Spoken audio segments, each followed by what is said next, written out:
on General Motors. Newly installed GM CEO Fritz Henderson saying bankruptcy is, quote, more probable as the company tries to turn itself around. And our next guest agrees, saying the automaker's problems are so complicated, even Chapter 11 may be the only solution. Peter Kaufman's here, president of the Gordian Group.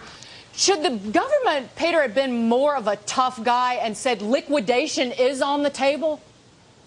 Well, good morning. Great to see you again. Yeah, I've said on your show months and months ago that taking away the liquidation hammer has emboldened the bondholders, and that's one of the reasons why these restructuring dynamics have been artificially affected and have dragged out so long. What kind of deal are if the bondholders hold out and then the unions, what kind of deal are they going to get in a bankruptcy versus what they could broker today?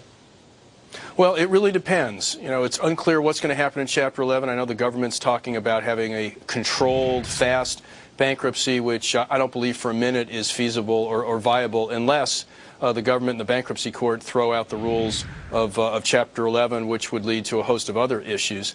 But one thing that people haven't focused on, other than in the restructuring world, is that to do a deal outside of Chapter 11, you cannot bind bondholders who don't agree to whatever deal is cut. In Chapter 11, if you have 2/3 of the bondholders voting yes on a plan of reorganization, for example, all of them will be bound. So that's an important point. That's one of the reasons I don't believe you're going to get something done outside of Chapter 11, because outside of Chapter 11, you're not going to so dramatically reduce the debt burden on General Motors. Well, Peter, hey, you heard the ex-governor of Michigan say, maybe Congress will call the bondholders to the carpet. I mean, who's safe here?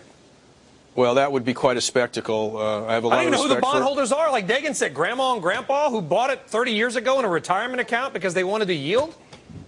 It doesn't matter who they are, Brian or Dagan. They own a piece of paper, their contractual rights, and I don't know what they'd be hauled up in front of Congress for. Peter, nobody answers this, but where are the American taxpayers in the pecking order here? With the more than $17 billion handed out to GM and Chrysler, when do we get paid back? And how much more is it going to cost the American taxpayer to restructure these companies? You know, the last time we chatted about this, Dagan, $17 billion was a lot of money.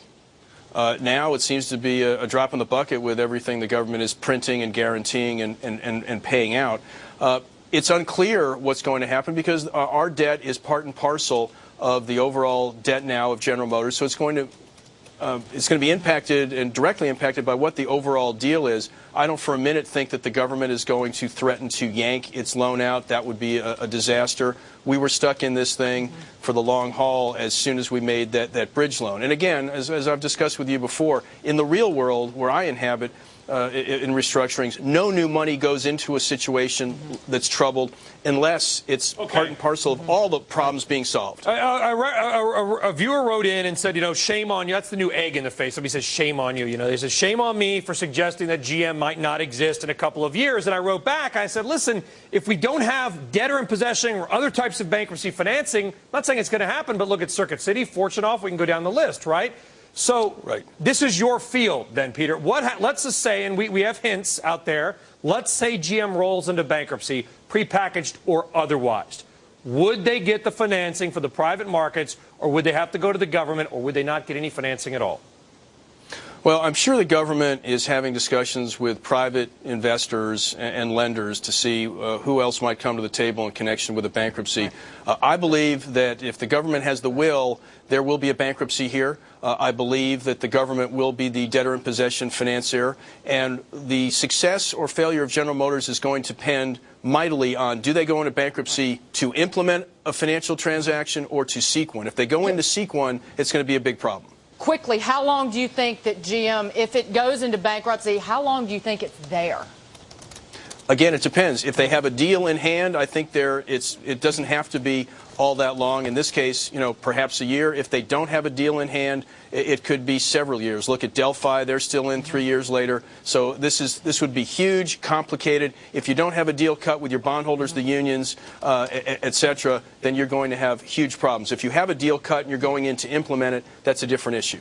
Peter, thank you. Good to see you. Peter Kaufman with the Gordian Group. Speedy bankruptcy. Oxymoron. Thank you, sir.